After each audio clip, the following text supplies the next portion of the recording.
Donc là, nous nous trouvons sur le masque MyLocalina, qui sera votre outil de travail. Et nous avons ici, sur Restaurant, des informations générales que vous pouvez modifier en cliquant sur le crayon. Voilà. Vous pouvez changer le nom de votre restaurant, l'adresse mail et l'adresse mail à laquelle seront envoyées les notifications de réservation. Voilà. Puis, on va aller directement sur les informations services. Et là, vous définissez les heures auxquelles les réservations seront possibles.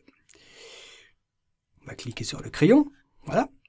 Et on va dire par exemple 11h30. Ça commence à 11h30 et ça se termine à 14h. Voilà. Jusqu'à 30 personnes peuvent s'annoncer au total pour à midi. Et pour le soir, on va dire que c'est bon, 18 à 22h, et on va aussi mettre 30 personnes. Voilà. Et maintenant, ce qui est bien, c'est qu'on peut cliquer appliquer à tous, et ça sera appliqué sur tous les jours. Et maintenant, on va dire le dimanche, vous avez fermé le matin, par contre le soir, vous avez ouvert. Voilà, donc c'est très simple. Et je clique sur sauvegarder. Voilà. Maintenant, nous pouvons encore définir des paramètres généraux.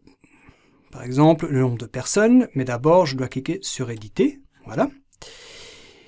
Et on va dire, oh, 8 personnes, ça c'est bien. Jusqu'à 8 personnes peuvent s'annoncer lors d'une réservation. On va dire les intervalles, on va mettre 30 minutes. Ça veut dire que le premier service sera à 11h30. Le prochain qu'on peut sélectionner à 12h, à 12h30, etc. Le temps minimum entre la réservation et la visite, là, on va peut-être laisser 60 minutes. Ça veut dire que si le client veut réserver pour à midi, il devra faire sa réservation avant 11h. Temps d'occupation à midi, on va peut-être laisser 90 minutes, donc 1h30. Et le temps d'occupation pour le soir, on va mettre 120 minutes. Peut-être que les gens restent un peu plus longtemps le soir. Et nous cliquons sur sauvegarder. Voilà. Puis, sur les fermetures, vous pouvez, par exemple, dire « Je veux fermer le 26 décembre au soir. Je veux le fermer. » Je clique d'abord sur le crayon et j'enlève le soir. Et on va dire oh, le 27, c'est fermé. Le 28, c'est fermé. Le 29, c'est fermé. Le 30, c'est fermé. Le 31, on va dire c'est seulement vers le soir.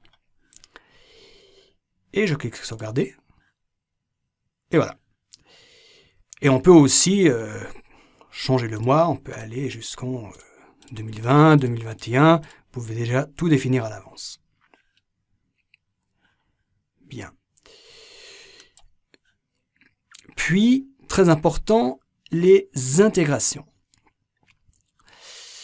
Cela concerne le bouton de réservation que vous pouvez mettre sur votre site internet, ce que je conseille fortement, parce que la plupart des réservations se font sur votre site internet.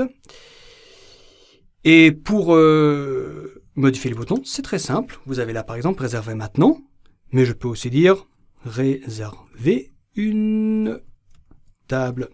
Voilà. Je peux modifier la couleur du bouton. On va dire bleu, par exemple. Là, vous pouvez tout modifier. Et ensuite, ça génère automatiquement un code que vous pouvez copier. Il suffit juste de cliquer dessus. Vous pouvez le copier. Ou alors, vous pouvez l'envoyer à quelqu'un. Par exemple, à votre webmaster.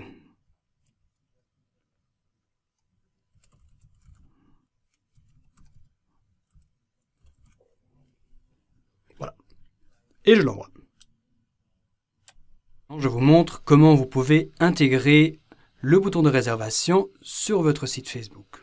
C'est très simple, je clique une fois sur le lien et je le copie. Puis, je vais sur ma page Facebook, je vais sur réserver, je passe juste dessus et je vais sur modifier le bouton. Je clique sur réserver chez vous, puis sur réserver, je vais sur suivant, je clique sur lien vers le site web et j'insère le lien. Je clique sur enregistrer, puis sur terminer. Et maintenant, vous pouvez tester le bouton de réservation en passant sur le bouton réserver et vous allez sur tester bouton. Et vous voyez ici le masque de réservation que verront les clients. Et vous pouvez aussi utiliser ce même lien pour l'intégrer sur Google My Business. C'est très simple. Vous allez sur votre compte Google My Business, vous allez sur Info et vous allez sur Lien pour réserver, vous cliquez dessus. Vous insérez le lien et vous cliquez sur Appliquer. Voilà. Il y a encore la notification par courriel. Là, je peux modifier le texte qui sera ajouté au mail de confirmation que recevra le client. Je dois d'abord cliquer sur le crayon et je modifie le texte. Voilà, par exemple, comme ça. Et j'ai aussi la possibilité de cliquer sur l'œil pour vérifier comment aura l'air le mail de confirmation. Vous voyez ici le texte, il est inscrit ici. Voilà. Je sauvegarde et voilà.